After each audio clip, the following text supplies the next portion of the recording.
Welcome to Science Snippets Fun Facts and Trivia. Today, we bring you, can we erase memories completely? The cutting edge of brain science. Have you ever wished you could erase a memory? Maybe a painful breakup, a traumatic event, or even an embarrassing moment you can't stop replaying in your head. The idea of wiping a memory clean sounds like something straight out of a science fiction movie, but it has fascinated humans for centuries. Before diving into the cutting-edge science behind this concept, let's take a moment to understand what it really means to erase a memory. At its core, memory erasure is about removing or modifying the neural connections in your brain that store a specific piece of information. Our memories aren't stored like files on a computer, sitting in a single, neat location. Instead, they're spread across networks of neurons, which are the brain's communication units. When we remember something, these neurons fire together in a coordinated pattern, recreating the experience in our mind. So, to erase a memory, you'd need to disrupt this pattern, or disconnect the neurons that hold the memory together. This is easier said than done. Memories are deeply embedded in the brain, and even a single thought often links to countless other memories.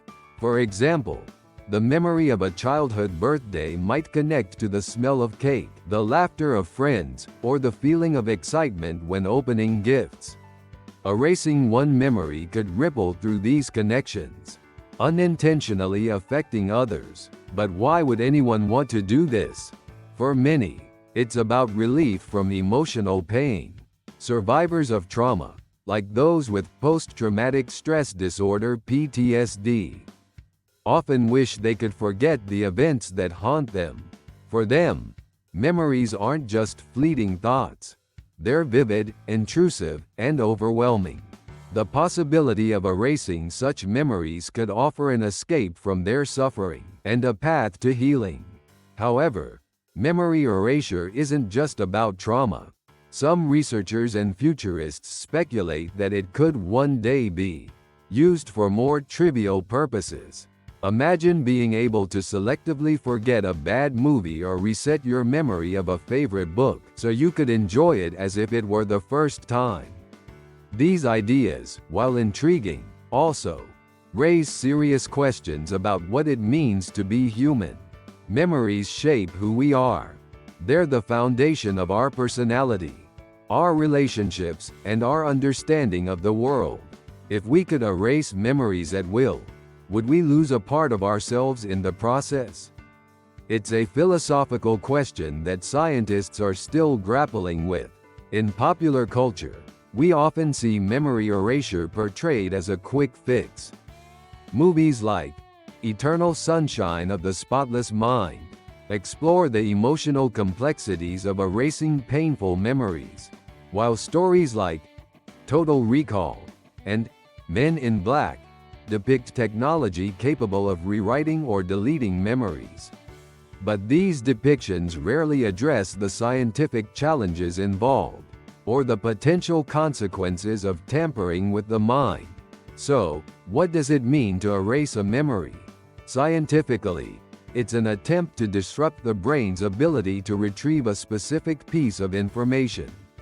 But philosophically, it's about altering the essence of our identity.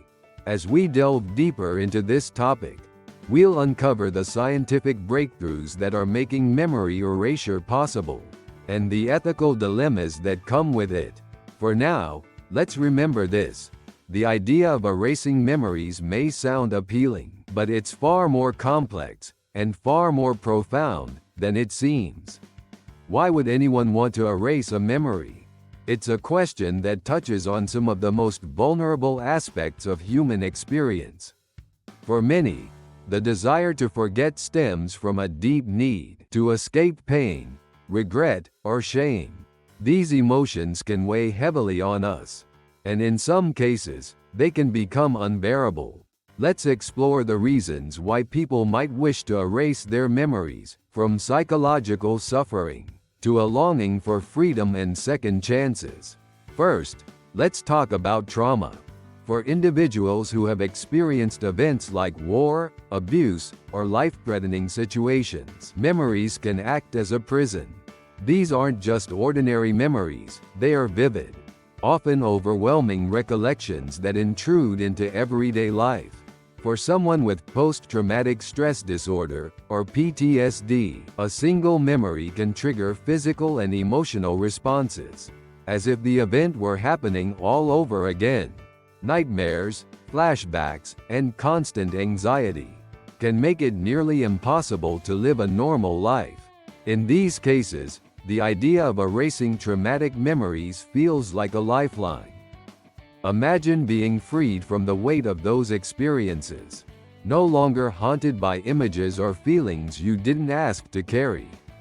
For many, it's not about erasing who they are, but reclaiming the ability to move forward without the shadow of the past looming over them. But trauma isn't the only reason people wish they could forget. Regret is another powerful motivator.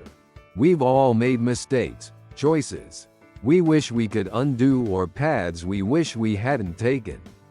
Maybe it's a failed relationship that ended badly, leaving behind a mix of heartbreak and guilt.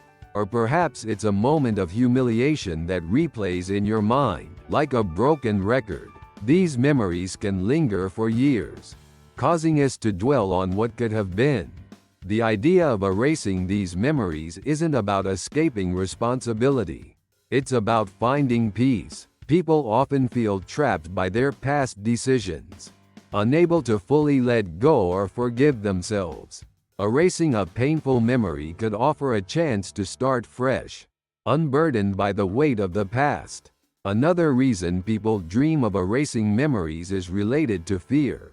This is especially true for phobias and deeply ingrained fears that interfere with daily life. For instance, someone who has survived a plane crash might develop a crippling fear of flying. This fear, while understandable, can limit their ability to travel or live freely. If the memory of the crash could be erased, it might open the door to new opportunities and a life free from fear. Then there's the question of love and loss. Relationships, while often a source of joy, can also leave us with deep emotional scars. After a breakup, people often find themselves replaying moments of the relationship, both the good and the bad. This cycle can make it difficult to move on, as the pain of what's lost feels as fresh as ever. The thought of erasing those memories might seem like an easy way to heal and start over. Interestingly, the desire to forget isn't always tied to negative experiences. Some people wish they could erase memories for purely recreational reasons. Imagine being able to read your favorite book, or watch your favorite movie again for the very first time. The thrill of discovery, the emotional impact. It's a fleeting experience that many would love to relive. While this might sound less serious than erasing trauma, it reflects our universal fascination with memory and how it shapes our enjoyment of life. However, there's a deeper question beneath all of this. What does it mean to forget? For some, forgetting is about survival, a way to escape the pain and reclaim their lives.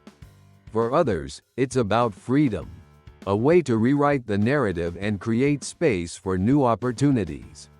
And for a few, it's about indulgence, a way to relive the magic of life's greatest moments.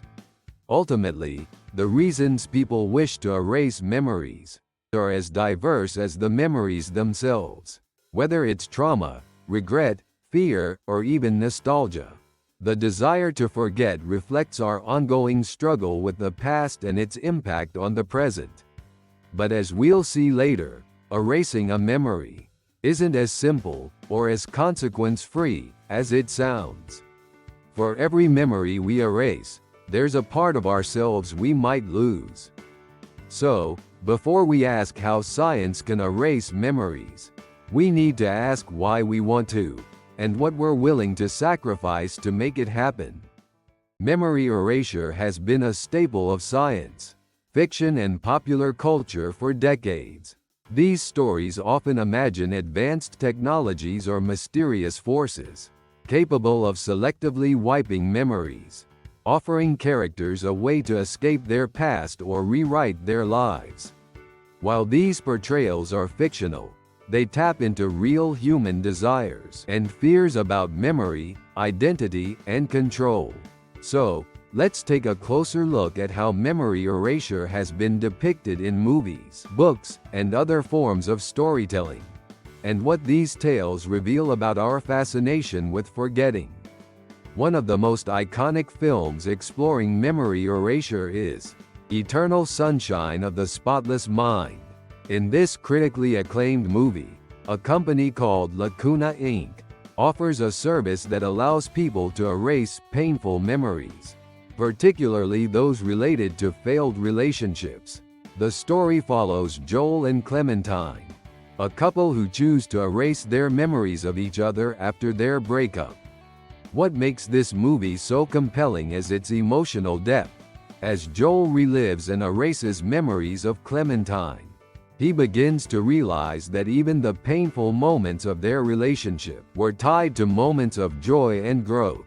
The film raises profound questions. Is erasing a memory worth losing the lessons it taught us? Can we truly erase someone from our lives without erasing a part of ourselves? Another famous example is Men in Black, a lighthearted sci-fi series where agents use a device called a neuralizer to erase people's memories of alien encounters.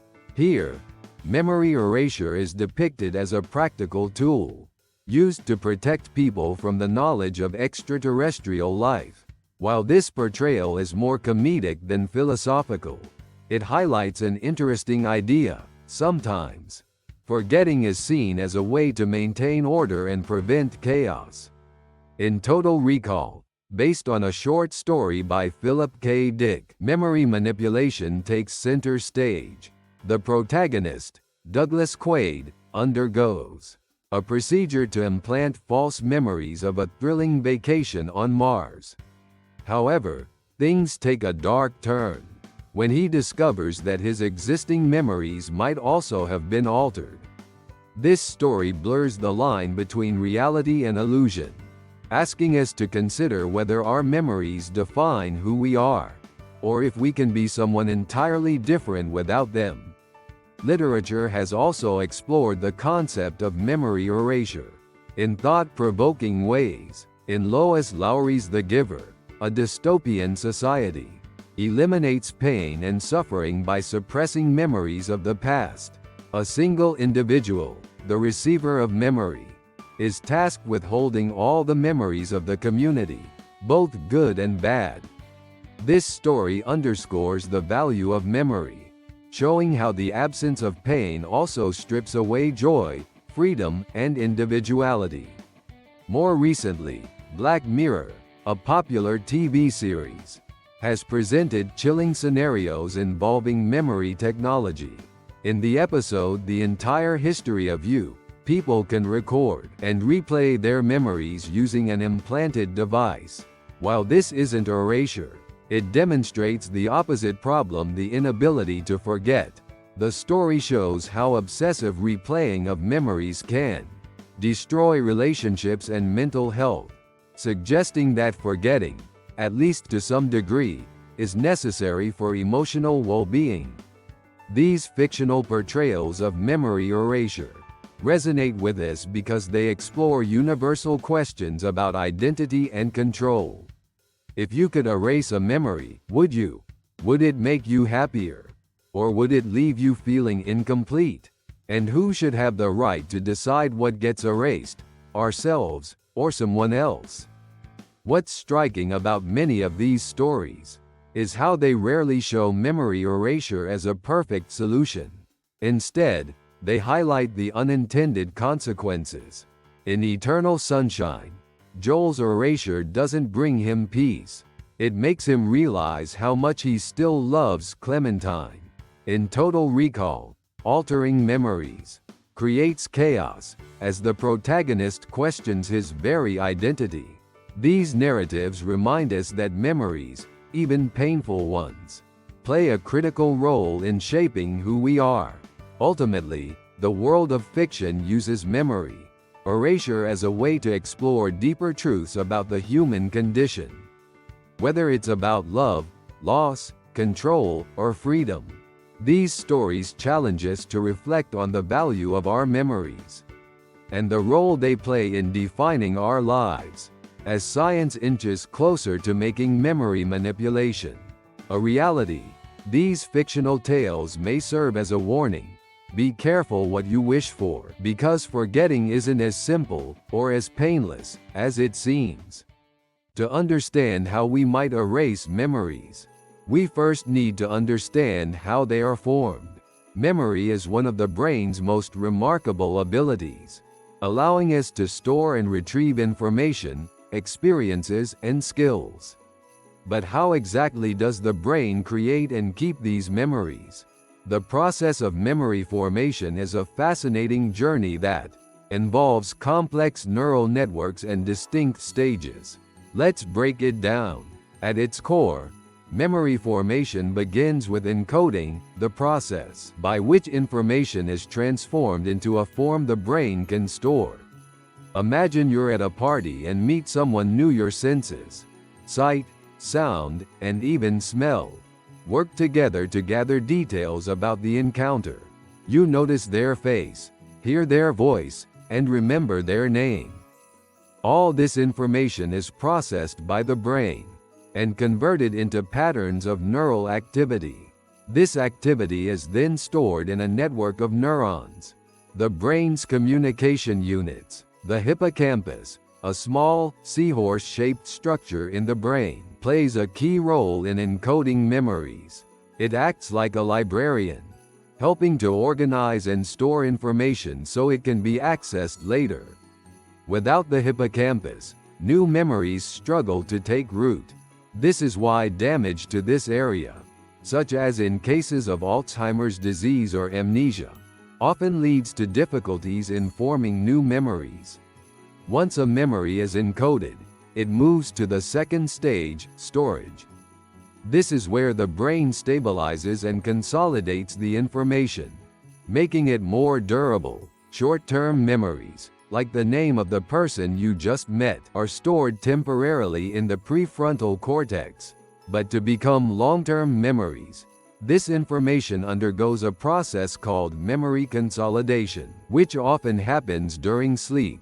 During sleep, the brain replays the day's experiences, strengthening the connections between neurons that form a memory. This is why getting enough rest is so important for learning and memory retention. Studies have shown that people who sleep well after studying are better at recalling information compared to those who stay awake. Interestingly, not all memories are stored equally. Emotional events, such as a wedding or a car accident, are more likely to be remembered than ordinary ones.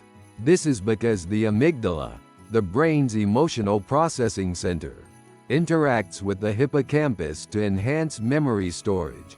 It's as if the brain flags these memories as important, ensuring they stay with us for a long time. The final stage of memory formation is retrieval. This is the process of accessing stored memories when needed. Retrieval can be as simple as remembering where you put your keys or as complex as recalling the details of a vacation years ago. When we retrieve a memory, the brain essentially recreates the neural activity that first encoded the experience. However, memory retrieval is not always perfect. Memories can fade over time, especially if they are not revisited or reinforced. This is known as memory decay. In some cases, memories can also be distorted or altered. For example, when you tell a story about a past event, your brain might fill in gaps with new information, subtly changing the original memory. Understanding these stages, encoding, storage, and retrieval, is crucial for any attempt to manipulate or erase memories. Scientists studying memory erasure aim to disrupt one or more of these stages. For instance, by interfering with memory consolidation, it might be possible to prevent a traumatic event from becoming a long-term memory. Similarly, targeting the neural connections involved in retrieval could make it harder to recall specific memories. But here's where it gets tricky: memories are not isolated. They're interconnected, forming a vast web of associations. For example, the memory of meeting someone at a party might be linked to the music that was playing, the smell of food, or the conversations you had. Altering or erasing one memory could unintentionally affect others, leading to unexpected consequences. Moreover, memories are not just static recordings. They're dynamic, constantly changing as we reinterpret and relive them. This adaptability is both a strength and a challenge. It allows us to learn and grow, but it also means that our memories are not as reliable as we might think. In summary, memory formation is a complex process that involves encoding, storing, and retrieving information. The brain's ability to form and keep memories is what allows us to learn, adapt, and connect with the world around us. As we delve deeper into the science of memory erasure, it's important to remember how intricately these processes are tied to our identity and experience. When we think about memory, it's easy to assume it works as a single, unified system. However, memory actually operates on multiple levels, with distinct types serving different purposes. Two of the most important categories are short-term memory and long-term memory. These two systems work together to process, store, and retrieve information, but they differ significantly in capacity, duration, and function. Let's start with short-term memory. This type of memory acts as a temporary workspace, holding information for a brief period, typically just a few seconds to a minute. Imagine you're dialing a phone number someone just told you. You repeat the digits in your head long enough to enter them into your phone. Once the task is complete, the information fades away. Short-term memory has a limited capacity, often referred to as the magic number 7. Research by psychologist George Miller suggests that the average person can hold about 7 items in their short-term memory at a time, give or take 2. This means you can remember a grocery list with 5 or 6 items fairly easily, but if the list grows to 10 or 12, you might start to forget. Interestingly, short-term memory is also highly vulnerable to interference. If you're trying to remember a phone number and someone starts talking to you, the new information can overwrite the old, causing you to forget.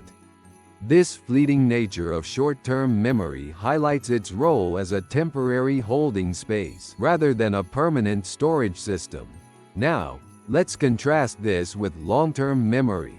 Unlike short-term memory, long-term memory has an enormous capacity and can store information for days, months, or even a lifetime. This is where your brain keeps important details like your first day of school, the lyrics to your favorite song, or the names of loved ones. Long-term memory is divided into 2 main categories: explicit memory and implicit memory. Explicit memory, also known as declarative memory, includes facts and events that you can consciously recall.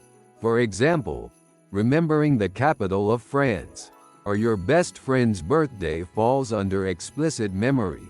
Implicit memory, on the other hand, involves unconscious skills and habits. This includes things like riding a bike, typing on a keyboard, or tying your shoes. Even if you haven't ridden a bike in years, your brain retains the procedural memory needed to do so. The process of transferring information from short-term memory to long-term memory is called memory consolidation. This often occurs during sleep, when the brain strengthens the neural connections that form a memory. The hippocampus plays a crucial role in this process, acting as a bridge between the two systems. Without it, new information struggles to make the leap into long-term storage. One fascinating aspect of long-term memory is its adaptability. Memories stored in long-term memory are not static. They can be reshaped and even distorted over time. Every time you recall a memory, your brain effectively replays it, leaving room for new details to be added or old ones to be forgotten. This is why eyewitness testimonies, for example, are not always reliable. They're influenced by how the memory has been reconstructed over time. The relationship between short-term and long-term memory is critical for learning. For instance, when you study for an exam, the information first resides in your short-term memory. Through repetition and active engagement, it moves into long-term storage, where it can be retrieved later. Without this transfer, learning new skills or retaining important information would be nearly impossible. So, how do these two systems work together in everyday life? Imagine you're cooking a new recipe. Your short-term memory helps you keep track of immediate steps, like adding a teaspoon of salt or preheating the oven. Meanwhile, your long-term memory allows you to recall cooking techniques you've learned before, like how to chop an onion or measure ingredients accurately. The seamless interplay between these two types of memory makes complex tasks possible. However, disruptions in this balance can lead to problems. For example, conditions like Alzheimer's disease often affect long-term memory, causing people to forget important life events. On the other hand, distractions or stress can overload short-term memory, making it harder to focus on tasks. Understanding the differences between these two systems can help us appreciate how memory shapes our ability to function and adapt. In summary, short-term and long-term memory serve distinct but complementary roles. Short-term memory acts as a temporary buffer, holding information for immediate use, while long-term memory provides a vast, durable storage system for knowledge and experiences. Together, they form the foundation of our ability to learn, grow, and navigate the world. When we talk about memory erasure, one of the key questions is whether a memory can ever truly be erased. Even if we disrupt a memory's ability to be consciously recalled, does some part of it remain hidden within the brain? Scientists refer to these lingering fragments as memory traces, and understanding them is crucial to the study of memory manipulation and erasure. Let's start by defining what a memory trace is. Also known as an engram, a memory trace is the physical and biochemical change in the brain that represents a memory. When you experience something, your brain encodes that event by forming new connections between neurons. These connections, or synapses, create a map of the memory, which can be reactivated when you recall the event. Interestingly, memory traces aren't located in a single spot in the brain. Instead, they're distributed across multiple regions. For example, the visual aspects of a memory might be stored in the occipital lobe, which processes images, while the emotional components might reside in the amygdala. This distributed nature makes memory both resilient and difficult to completely erase. Even if one part of the brain is damaged, other regions may retain fragments of the memory. This raises an important question: if we erase a memory, do we truly eliminate it, or are we just disabling our ability to access it? Research suggests that memories can persist, even when they seem to be forgotten. For instance, studies on spontaneous recovery show that memories thought to be erased through therapy or trauma can resurface later, often triggered by specific stimuli. This phenomenon suggests that the memory trace remains intact, even if it's temporarily suppressed. One groundbreaking study on memory traces involved experiments with mice. Researchers used a technique called optogenetics to tag and manipulate specific neurons associated with a memory.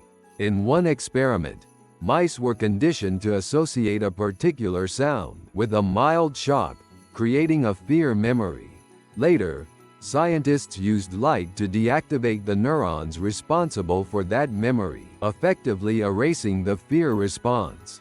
However, when they reactivated those neurons, the memory and the fear returned. This discovery has profound implications. It suggests that even when a memory appears to be erased, its trace may still exist, waiting to be reactivated under the right conditions. This could explain why people sometimes experience sudden flashbacks or recall long-forgotten events. The resilience of memory traces also poses challenges for therapeutic memory erasure. For example, treatments for PTSD often aim to weaken traumatic memories rather than erase them completely. Techniques like extinction therapy attempt to replace the negative associations of a memory with more neutral or positive ones. However, because the original memory trace remains, the trauma can sometimes resurface, particularly under stress. Moreover, memory traces are not static. They change over time, a phenomenon known as memory reconsolidation. Whenever you recall a memory, your brain essentially reactivates the neural connections that encode it, making it malleable. This means that memories can be updated, distorted, or even strengthened during recall. While this flexibility allows us to adapt and learn, it also complicates efforts to erase or manipulate memories. There's also evidence that memory traces can influence behavior, even without conscious recall. For example, people with amnesia may not remember meeting someone, but still feel a sense of familiarity when encountering them again. This suggests that some part of the memory trace remains, influencing their reactions on a subconscious level. So, can memories ever truly be erased? The answer may depend on what we mean by erased. If we're talking about the conscious ability to recall a memory, it's possible to block or disrupt that process. But if we're asking whether the physical trace of the memory can be completely eliminated, the science suggests that it's far more complicated. Memories leave lasting imprints on the brain, and even when those imprints fade, they may never disappear entirely. Understanding memory traces isn't just a scientific curiosity. It's a reminder of the complexity of our minds. Every experience, no matter how fleeting, leaves its mark on the brain. As researchers continue to explore memory erasure, they'll need to grapple with the persistence of these traces and the implications for both therapy and identity. In the end, the idea of completely erasing a memory may remain more science fiction than science fact, but the study of memory traces offers a fascinating glimpse into how deeply our experiences are woven into the fabric of who we are. What if we could erase memories with precision, targeting specific experiences while leaving the rest of our mind untouched? This concept, once confined to the realm of science fiction, is becoming increasingly plausible thanks to advances in neuroscience and technology. Let's explore some of the most cutting-edge research and techniques being developed to manipulate and potentially erase memories. One of the most promising areas of study involves the use of optogenetics, a revolutionary technology that allows scientists to control brain activity with light. Optogenetics involves genetically modifying neurons to make them sensitive to specific wavelengths of light. When these neurons are exposed to the right kind of light, they can be activated or deactivated. In experiments with mice, researchers have successfully identified and manipulated the neurons responsible for specific memories. For example, scientists at the Massachusetts Institute of Technology (MIT) used optogenetics to create and erase fear memories in mice. By targeting the neurons associated with a conditioned fear response and deactivating them, they were able to effectively turn off the memory. However, as we discussed earlier, these memories could often be reactivated, suggesting they weren't truly erased but rather suppressed. Another groundbreaking approach involves the use of chemical agents to disrupt memory formation or retrieval. Scientists have discovered that certain proteins in the brain play a crucial role in stabilizing memories during the consolidation process. By blocking these proteins, researchers can prevent a memory from being stored in long-term memory. One notable study focused on a protein called PKM-zeta, which helps maintain the connections between neurons that encode a memory. When researchers inhibited this protein in mice, the animals lost their conditioned fear response, suggesting the memory had been erased. While this technique is still in its early stages, it highlights the potential of biochemistry to alter or erase memories at a molecular level. A third area of exploration is focused on reconsolidation interference. As we've mentioned before, memories are not static. They are reactivated and updated every time they're recalled. This process, known as reconsolidation, creates a window of opportunity for intervention.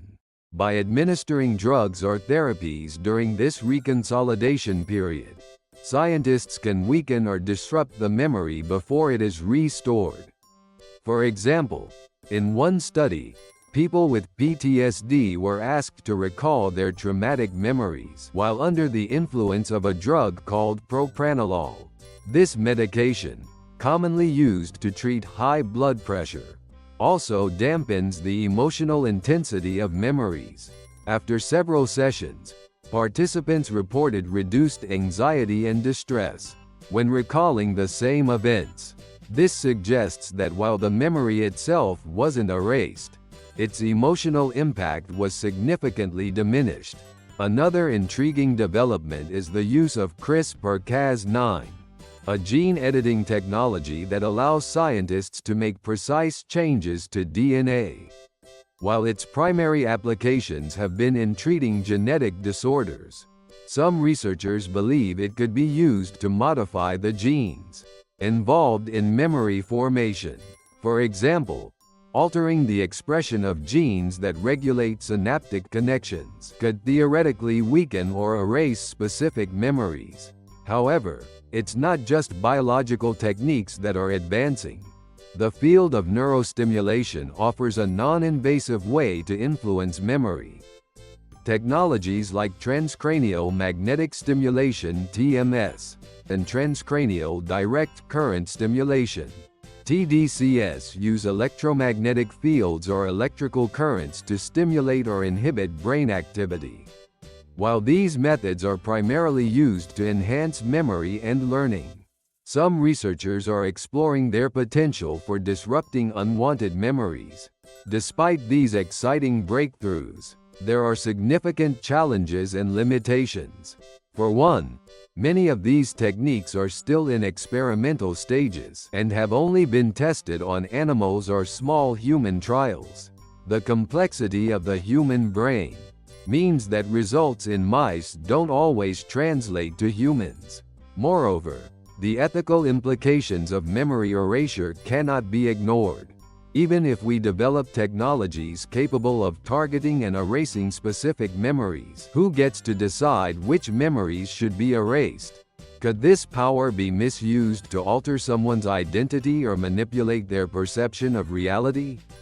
Finally, there's the question of unintended consequences. Memory erasure, even when successful, could have ripple effects on other aspects of cognition and behavior. As we've discussed, memories are interconnected, and removing one might unintentionally weaken or alter others. This complexity underscores the need for caution as we move forward with this research. In summary, the quest to erase memories is pushing the boundaries of science and technology. From optogenetics and chemical agents to reconsolidation, interference and gene editing, Researchers are developing tools that could one day make memory erasure a reality. But with great power comes great responsibility. As we continue to explore these possibilities, it's crucial to consider not just what we can do, but what we should do. Traumatic memories can feel like an inescapable burden, replaying vivid images, emotions, and physical sensations that prevent people from moving forward. While the idea of erasing these memories entirely remains elusive, scientists and therapists are making strides in a different direction, rewriting them. By altering the way traumatic memories are stored or recalled, treatments can help individuals reduce the emotional weight of these experiences, without erasing the memories themselves. Let's explore some of the most promising methods for rewriting trauma. One of the most well-established approaches is exposure therapy, a cornerstone of cognitive behavioral therapy (CBT). This method involves gradually exposing individuals to the source of their trauma in a controlled and safe environment. The goal is to help patients reframe their memories and reduce the fear and anxiety associated with them. Here's how it works. Imagine someone who has developed a fear of driving after a car accident. In exposure therapy, they might start by visualizing themselves in a car or looking at pictures of vehicles. Over time, they progress to sitting in a stationary car and eventually driving short distances. This gradual exposure allows the brain to rewrite the traumatic memory, replacing the overwhelming fear with a sense of control and safety. Another innovative technique is eye movement desensitization and reprocessing, or EMDR. This therapy combines traditional talk therapy with guided eye movements or other forms of bilateral stimulation, such as tapping or auditory tones. During an EMDR session, a therapist asks the patient to recall a traumatic memory while simultaneously engaging in these physical activities. The science behind EMDR is still being studied, but one theory is that the bilateral stimulation helps the brain process and reframe the memory more effectively. Patients often report that after several sessions, their traumatic memories feel less intense and no longer trigger the same emotional responses. A newer approach involves leveraging the brain's natural memory reconsolidation process. As we've discussed, memories are not fixed. They become malleable each time they are recalled. By introducing new, less distressing information during this reconsolidation window, therapists can overwrite parts of a traumatic memory. For example, in one study, participants with arachnophobia were shown images of spiders, while receiving a small dose of propranolol, a drug that dampens emotional responses. After repeated sessions, their fear of spiders significantly decreased. This suggests that the memory of spiders was rewritten to include less fear, demonstrating the potential of reconsolidation-based treatments for trauma. Virtual reality (VR) is also emerging as a powerful tool for rewriting traumatic memories. In VR-based therapy, patients can confront their fears in immersive, simulated environments that mimic real-life scenarios. For instance, veterans with PTSD can revisit a battlefield scene in VR under the guidance of a therapist.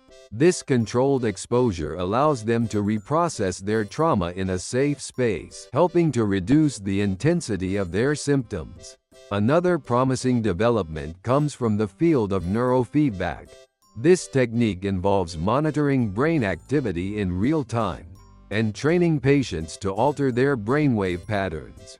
By teaching individuals to regulate their emotional responses, neurofeedback can help them rewrite how they perceive and react to traumatic memories. For some, the idea of rewriting a memory goes beyond therapy and into the realm of pharmacology.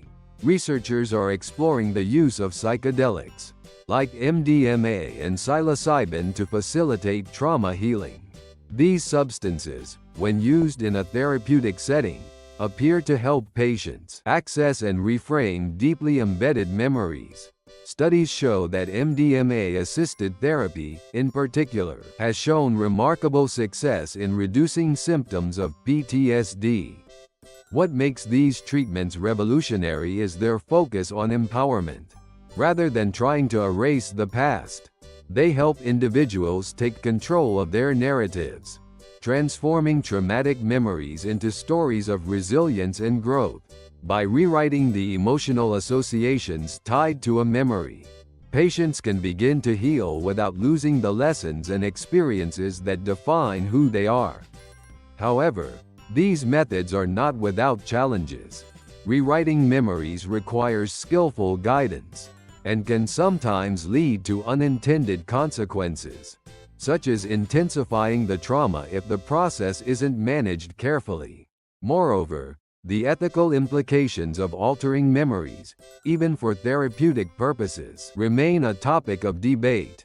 Ultimately, rewriting traumatic memories offers a middle ground between living with the pain of the past and erasing it completely. It allows individuals to retain their experiences while lessening their emotional impact, paving the way for healing and recovery. In the next section, we'll explore real-life examples of memory manipulation and discuss the challenges scientists face as they work to make these treatments more effective and widely available. The concept of manipulating memories might sound like something out of a futuristic novel, but real-life examples of memory intervention are already emerging. Scientists and therapists have successfully modified, suppressed, and even seemingly erased memories in both laboratory and clinical settings. These cases demonstrate the potential of memory manipulation, but they also highlight significant challenges and ethical dilemmas. Let's explore some notable success stories and the questions they raise. One of the most striking examples comes from the field of trauma therapy. In 2017, researchers conducted a groundbreaking study involving people with severe post-traumatic stress disorder (PTSD).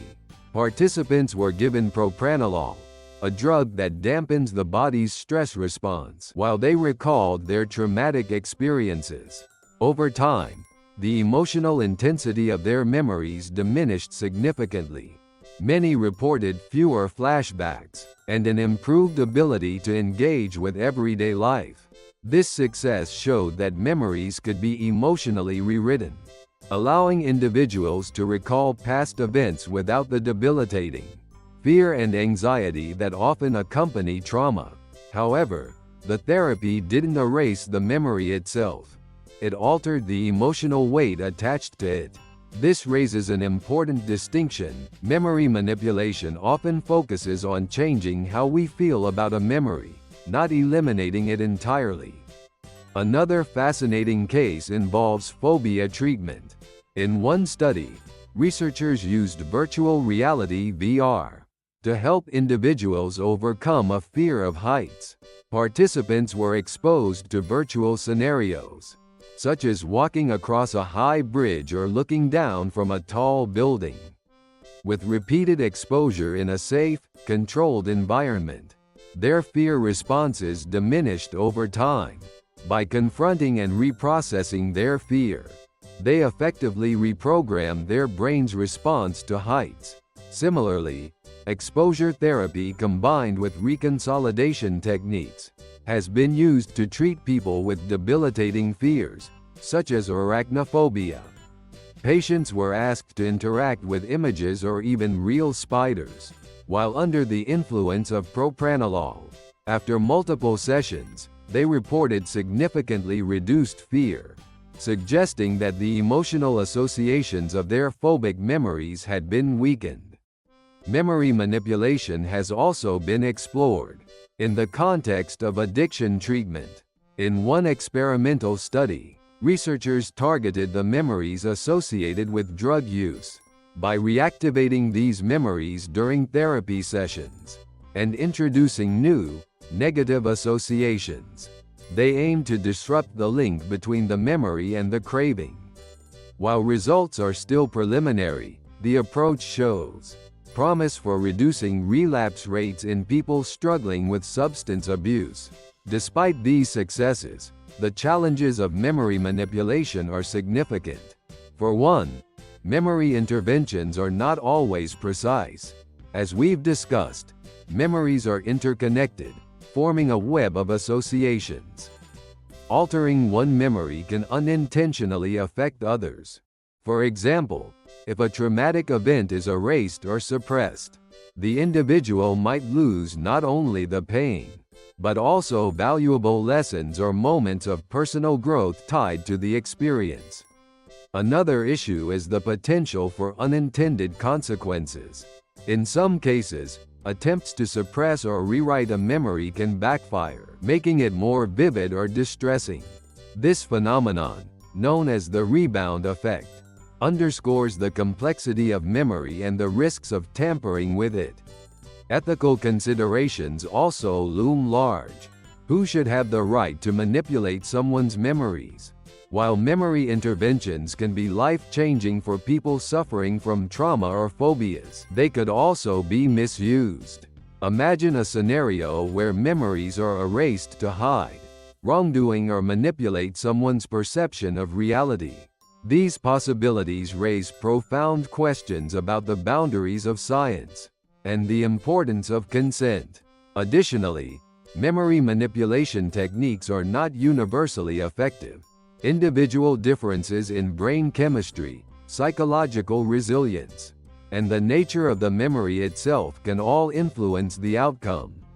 What works for one person may fail for another, making it difficult to standardize these treatments. Another challenge is the stigma associated with memory interventions.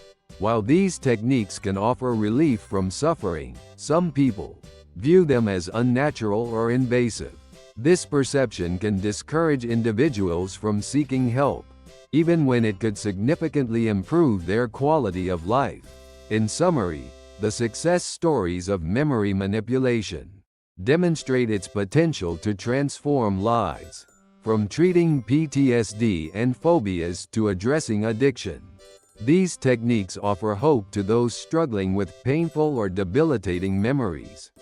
However, the challenges and ethical dilemmas cannot be ignored. As this field continues to evolve, it's crucial to balance the pursuit of scientific advancement with a deep respect for the complexities of memory and the human experience. As we move forward, one thing is clear: memory manipulation is not just about technology or neuroscience. It's about understanding what makes us who we are, and finding ways to help people heal without losing their sense of self. If we had the power to erase memories, how would we decide which ones to remove? This question is far from simple. Our memories are more than just records of the past. They shape our identities, guide our decisions, and influence how we interact with the world.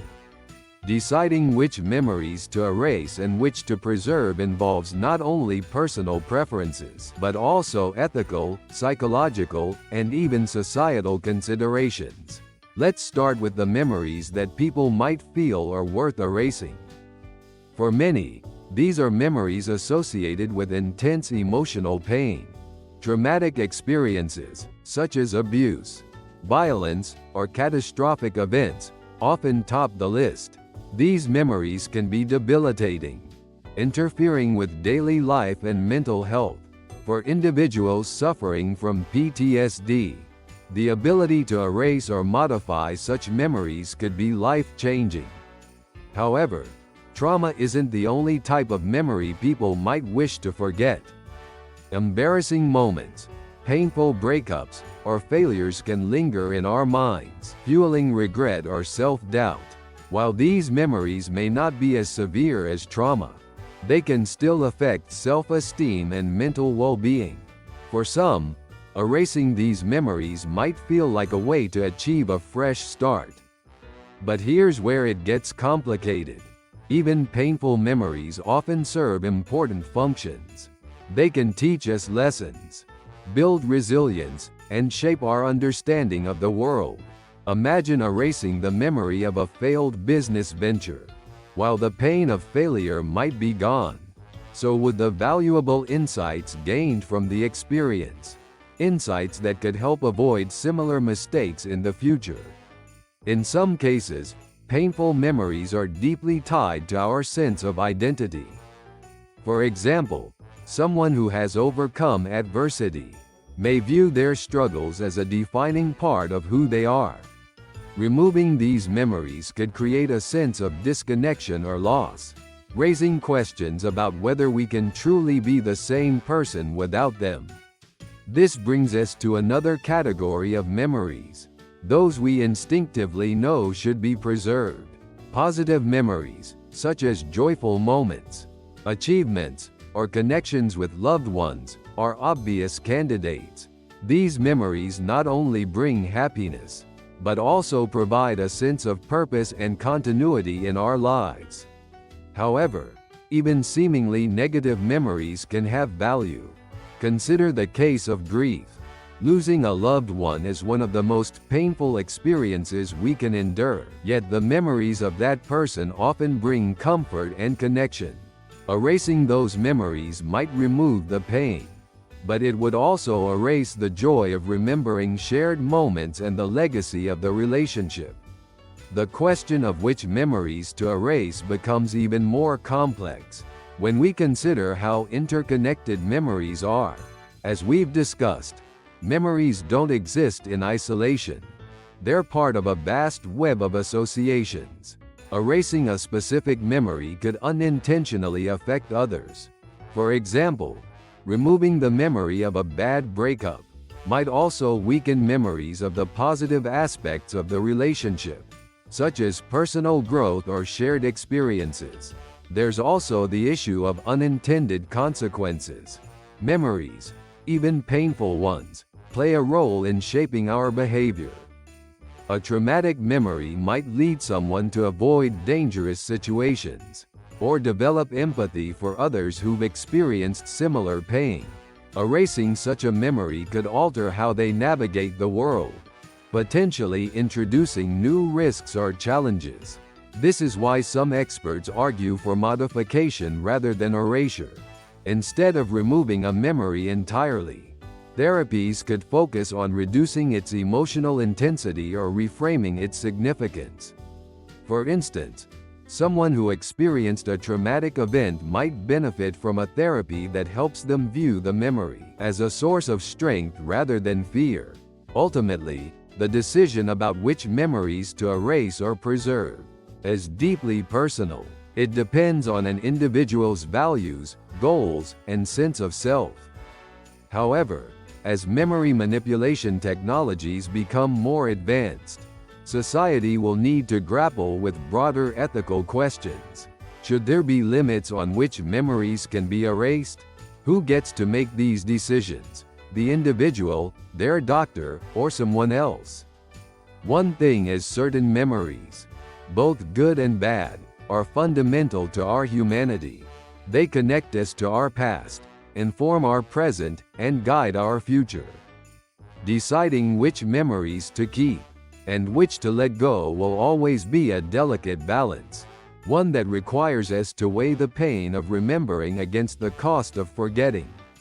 In the next section, we'll explore how memory manipulation could impact not just individuals but society as a whole, raising questions about the broader implications of erasing or altering our past. Memory manipulation isn't just a personal matter. It has the potential to reshape entire societies. Imagine a world where memories can be selectively erased, rewritten, or suppressed. While the individual benefits might seem obvious, such as relief from trauma or the removal of painful memories, the broader implications for culture, ethics, and even history are far more complex. Let's examine how memory manipulation could affect society as a whole. One of the most immediate concerns is its impact on personal accountability. Memories are often tied to responsibility. For example, remembering a mistake helps us learn and grow, while recalling Harmful actions encourages accountability and reparations. If individuals could erase memories of their wrongdoings, would they still feel obligated to make amends? This could lead to a society where people avoid consequences by simply erasing the past. Memory manipulation could also influence legal and judicial systems. Eyewitness testimony, for instance, is already a cornerstone of many court cases, despite its well-documented flaws. If memories can be altered, how would courts determine the accuracy or authenticity of a witness's recollections? Moreover, individuals accused of crimes might attempt to erase memories of their actions to avoid prosecution, complicating the pursuit of justice. Beyond individual cases, the possibility of erasing memories raises concerns about historical accountability. Collective memory plays a crucial role in how societies remember and learn from past events. For example, the Holocaust is not just a historical event, it's a memory preserved to educate future generations and prevent similar atrocities. If memory manipulation became widespread, there's a risk that uncomfortable or inconvenient truths could be erased, altering the way history is recorded and understood. At the same time, memory manipulation could offer significant benefits, particularly in addressing societal trauma. Communities affected by war, natural disasters, or systemic violence often carry collective pain that persists across generations. Targeted memory therapies could help individuals process and recover from these shared traumas, potentially fostering healing and reconciliation. However, this leads to another ethical dilemma: who controls the technology? If governments or corporations gain the ability to manipulate memories, they could wield immense power. Imagine a regime that uses memory erasure to suppress dissent, erase evidence of wrongdoing, or control public opinion. Such scenarios may seem dystopian, but they highlight the potential for abuse in the wrong hands. Memory manipulation could also reshape cultural norms and traditions. Memories are the building blocks of identity, not just for individuals but for entire communities. Festivals, rituals, and shared stories are all rooted in collective memory. If we begin to erase or rewrite personal memories, could we lose the threads that connect us to our cultural heritage? Another area of concern is mental health and relationships. While memory manipulation might offer relief from trauma, it could also lead to unintended social consequences. For example, if someone erases memories of a failed relationship, they might lose valuable insights into their behavior and patterns. This could make it harder for them to build healthier connections in the future. Similarly, family dynamics could be disrupted. If one person chooses to forget a painful event while others retain it, leading to conflicting perceptions of reality. On a broader scale, memory manipulation could challenge our understanding of truth and authenticity. Memories, though imperfect, are often treated as a foundation of personal and collective identity. If memories can be easily altered, what does it mean to know something or remember it? This could lead to a society where truth becomes increasingly subjective, raising questions about trust and credibility. Despite these challenges, the potential benefits of memory manipulation shouldn't be dismissed. For individuals suffering from debilitating trauma, the ability to alter painful memories could be life-changing. At a societal level, it could be used to address systemic issues, such as helping survivors of violence or marginalized groups process collective pain. To navigate these possibilities, clear ethical guidelines and safeguards will be essential. These might include regulations to prevent misuse, transparency about how memory manipulation is conducted, and systems to ensure informed consent. Equally important is fostering a societal conversation about the value of memory, exploring what we gain and risk losing when we tamper with our past. In summary, memory manipulation has the potential to bring profound changes to society, both positive and negative. It could offer relief from pain and trauma, but it also raises questions about accountability, history, and the nature of truth. As this technology continues to develop, we must consider not only what is possible, but also what is right, ensuring that the power to reshape memories serves humanity rather than harms it. In the next section, we'll explore how these advancements in memory manipulation could influence the future of neuroscience and our understanding of identity. As we look ahead, the future of neuroscience and memory control holds incredible promise and profound questions. Advances in technology are unlocking new ways to understand, manipulate, and even enhance memory. While these breakthroughs could transform medicine, education, and our daily lives, they also challenge us to reconsider what it means to be human. Let's explore what the future might hold for memory science and its implications. One of the most exciting possibilities lies in memory enhancement. Today, memory control is largely associated with erasing or suppressing painful memories. But what if we could amplify the brain's natural capacity to remember? Researchers are already experimenting with drugs and brain stimulation techniques that could improve memory retention and recall. Imagine students effortlessly memorizing textbooks, professionals mastering new skills overnight, or individuals preserving vivid memories of their happiest moments. A key technology driving this potential is brain-computer interfaces (BCIs). Companies like Neuralink are developing devices that can directly interact with the brain's neural networks. These interfaces could one day allow us to upload, store, and retrieve memories digitally, much like saving files on a computer. While this might sound like science fiction, early prototypes are already showing promise in restoring lost motor functions and improving cognitive abilities.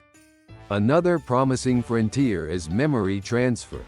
Scientists are studying the possibility of transferring memories from one individual to another, a concept that has already been demonstrated in simpler organisms. For instance, researchers have successfully transferred learned behaviors between snails by transferring RNA. While applying this to humans is far more complex, the idea raises fascinating possibilities. Could we one day share experiences directly, passing down memories across generations or uploading skills we've never learned?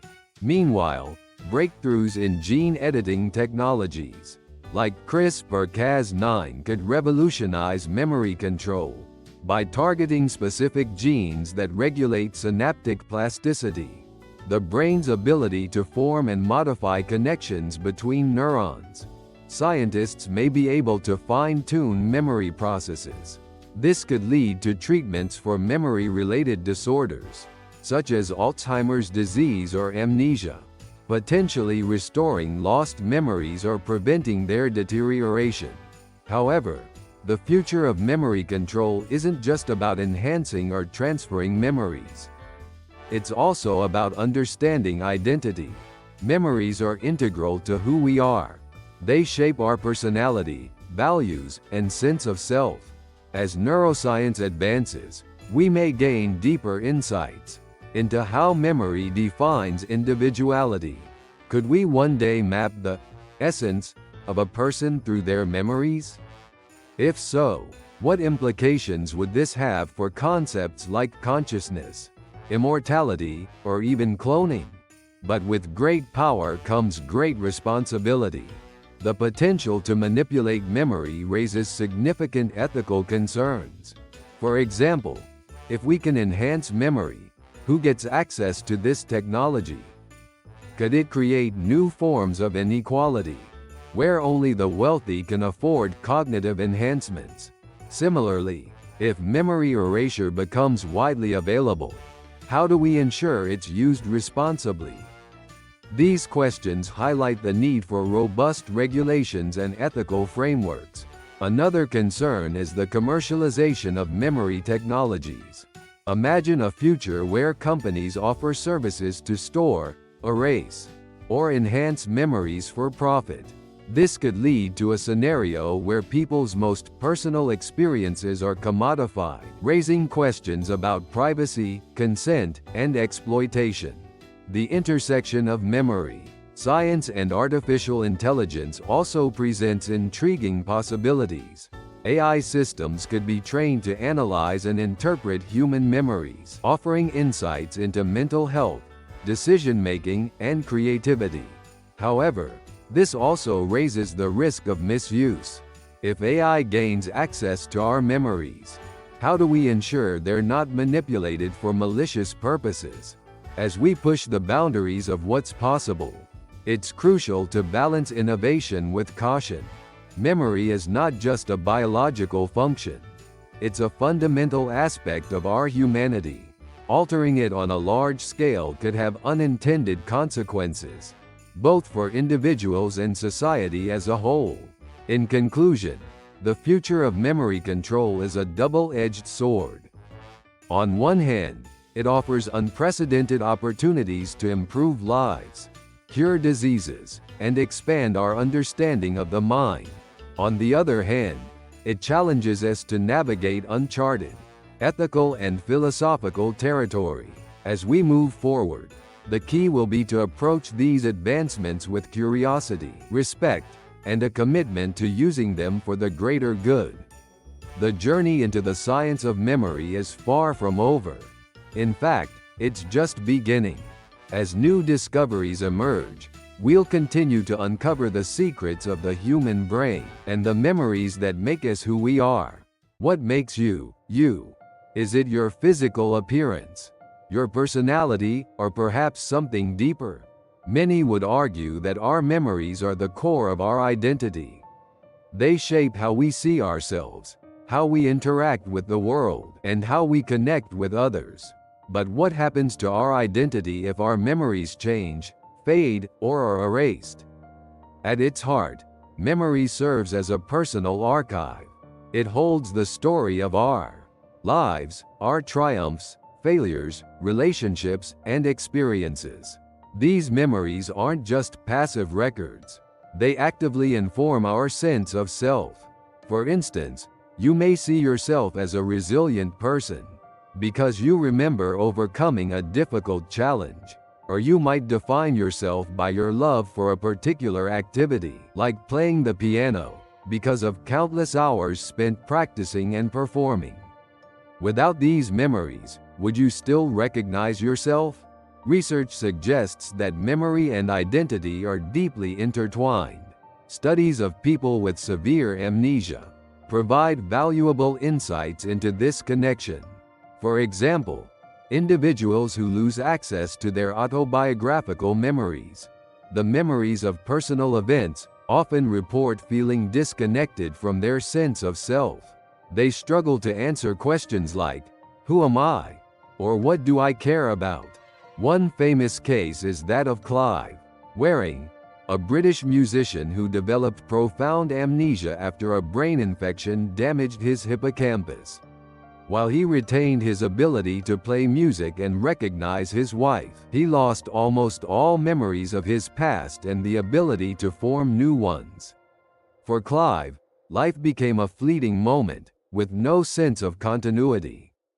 His identity, once shaped by a lifetime of experiences, was reduced to the here and now. These cases show how much we rely on memory to provide a sense of coherence in our lives. Memories act as threads, weaving together the events and emotions that define who we are. When those threads are broken, our understanding of ourselves can unravel. But identity isn't just about personal memories, it's also about shared ones. Our connections with family, friends, and communities are often built on a foundation of shared experiences. When we reminisce about a childhood holiday with a sibling or laugh about an inside joke with a friend, we're reinforcing bonds that are central to our identity. If those shared memories were erased, the relationships and the part of our identity tied to them might weaken or disappear. This raises important questions about the impact of memory manipulation. If we alter or erase memories, do we risk losing a part of ourselves? Imagine removing the memory of a painful breakup. While this might bring relief, it could also erase the lessons learned about love, trust, or resilience. Similarly, erasing memories of failure could remove the motivation to improve or avoid mistakes in the future. On the flip side, memories are not always accurate. Our brains constantly reinterpret and reshape them, sometimes distorting the truth. For example, you might remember a difficult experience as being worse than it actually was, or a happy moment as being more perfect than it really was. These distortions can influence how we see ourselves, sometimes for better and sometimes for worse. Does this mean that memory is an unreliable foundation for identity? Not necessarily. Even if memories are imperfect, they provide the context for how we grow and change. They allow us to learn from the past, imagine the future, and make sense of the present. Without them, we would lose the ability to reflect, adapt, and connect. In many ways, memory is a mirror. It reflects not only who we were, but also who we strive to be. By revisiting our memories, we can understand our values, goals, and priorities, using them to shape our future decisions. This ability to look back and look forward is a uniquely human trait, one that underscores the profound link between memory and identity. So, is memory truly the essence of identity? While it's not the only factor, biology, personality, and relationships also play a role. It's undoubtedly a cornerstone. Our memories give us a sense of continuity, helping us understand who we are in an ever-changing world. As we continue to explore memory manipulation, it's worth remembering that our memories, for all their flaws and fragility, are more than just recollections of the past. They are the building blocks of who we are, guiding us as we navigate the complexities of life. When we think about memory, we often focus on the importance of remembering. But have you ever stopped to consider the value of forgetting?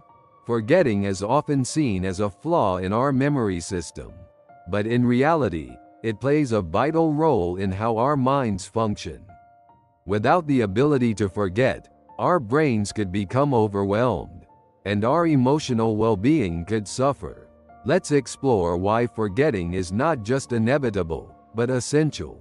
First, forgetting helps us manage the sheer volume of information we encounter daily. Imagine trying to remember every detail of every conversation, every face in a crowd, or every moment of your day. The brain processes an enormous amount of sensory input, and if we remembered all of it, we'd quickly become overloaded. Forgetting allows us to prioritize what's important and let go of the rest, freeing up mental space for new information and experiences. This process, often referred to as adaptive forgetting, is key to learning. By forgetting irrelevant details, we can focus on patterns, concepts, and lessons that truly matter. For example, when you learn a new skill like playing the guitar, your brain eventually lets go of the clumsy, early attempts and reinforces the successful techniques. Forgetting the unhelpful parts of the learning process allows you to improve and move forward. Forgetting is also crucial for emotional regulation. Painful memories, while an important part of our growth, can become overwhelming if they dominate our thoughts. Over time, the brain naturally diminishes the emotional intensity of these memories, a process known as emotional fading. This is why the heartbreak of a breakup, or the sting of failure often feels less acute as time passes. Interestingly, this ability to forget emotional pain has evolutionary advantages. It enables us to recover from loss, adapt to new circumstances, and maintain hope. If we were unable to let go of past hurts, it would be much harder to form new relationships or take risks. Forgetting, in this sense, is a survival mechanism that helps us focus on the present and the future. There's also evidence that forgetting can enhance creativity. By clearing out outdated or irrelevant memories, the brain creates space for new ideas and connections. This is why the phenomenon of sleeping on it often leads to creative breakthroughs.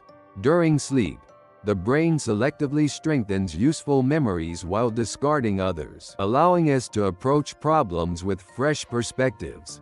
However, forgetting isn't just about losing information. It's also about organizing it. The brain uses forgetting to refine and reorganize memories, ensuring that the most relevant ones are easy to access. This process is supported by the hippocampus, which helps sort and consolidate memories while discarding unnecessary details. Of course, forgetting isn't always beneficial. Conditions like Alzheimer's disease highlight the devastating effects of excessive memory loss. But in healthy brains, the ability to forget is carefully balanced with the need to remember. It's this balance that allows us to function effectively, adapt to new situations, and maintain emotional well-being. Forgetting also plays a role in forgiveness. When someone hurts us, the memory of that event can linger, fueling anger or resentment. Over time, as the emotional intensity of the memory fades, it becomes easier to forgive and move on. This doesn't mean the memory disappears, but its diminished impact allows for healing and reconciliation. But forgetting isn't always passive. It can also be intentional. Therapies like cognitive behavioral therapy (CBT) teach individuals how to reframe or let go of distressing memories, reducing their emotional grip. Mindfulness practices, too, encourage us to focus on the present rather than dwelling on the past, promoting a healthy relationship with our memories.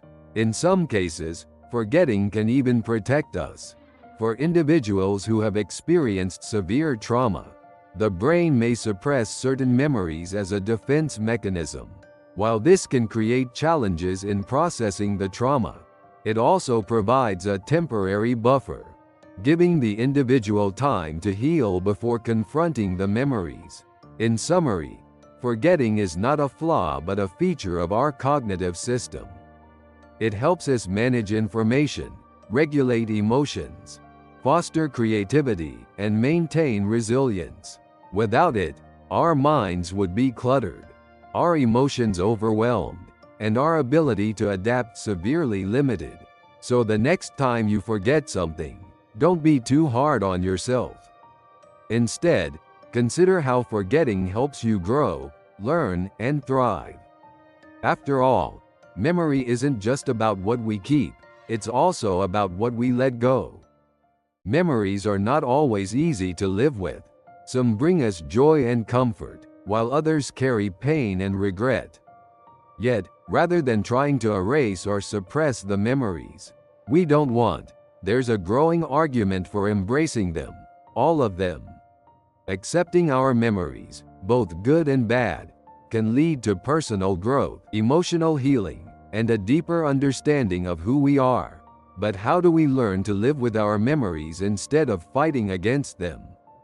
The first step is recognizing that memories, even the painful ones, are part of our story.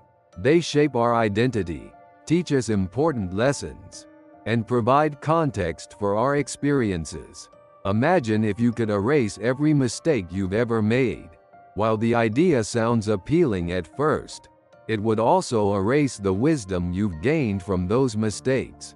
Learning to view memories as teachers rather than burdens can transform how we relate to our past. One way to embrace this mindset is through self-compassion. Often, Our most painful memories are tied to moments of failure or regret. Instead of judging ourselves harshly for these moments, we can choose to treat ourselves with kindness. Self-compassion involves acknowledging that everyone makes mistakes and experiences hardship. By reframing our memories with this perspective, we can begin to see them as opportunities for growth rather than sources of shame. Another powerful tool for accepting memories is mindfulness. This practice involves focusing on the present moment without judgment.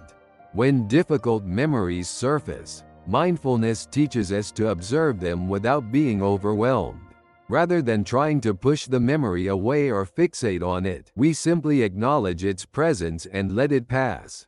Over time, this approach can reduce the emotional intensity of painful memories, making them easier to live with. For many people, finding meaning in their memories is a crucial part of acceptance. This idea, often associated with the field of logotherapy, suggests that humans are driven by a desire to find purpose, even in suffering. Viktor Frankl, a Holocaust survivor and the founder of logotherapy, wrote about how finding meaning in his traumatic experiences helped him survive and heal. Similarly, we can learn to view our memories, both the joyful and the painful, as part of a larger narrative that gives our lives depth and significance. Sometimes, accepting memories also means sharing them. Talking about our experiences with trusted friends, family members, or therapists can help us process and integrate them. Sharing memories not only provides emotional relief, but also strengthens our connections with others. It reminds us that we're not alone in our struggles, and that our stories have value. Creativity can also play a role in embracing memories. Writing, painting, or composing music inspired by our experiences allows us to express and transform our emotions. For example, many artists and authors have used their memories as a source of inspiration, turning pain into beauty and resilience. Engaging in creative practices can help us reframe our memories, finding new ways to understand and accept them. Importantly, accepting memories doesn't mean dwelling on the past. Instead, it's about integrating our experiences into a balanced perspective. This involves honoring the lessons of the past, while remaining focused on the opportunities of the present and future. By acknowledging our memories without letting them define us, we can move forward with greater clarity and purpose. One practical way to adopt this mindset is to create rituals that honor your memories. This could be as simple as journaling about significant experiences, keeping a photo album, or setting aside time to reflect on what you've learned from the past year. These rituals serve as reminders that our memories, even the challenging ones, are valuable parts of our journey.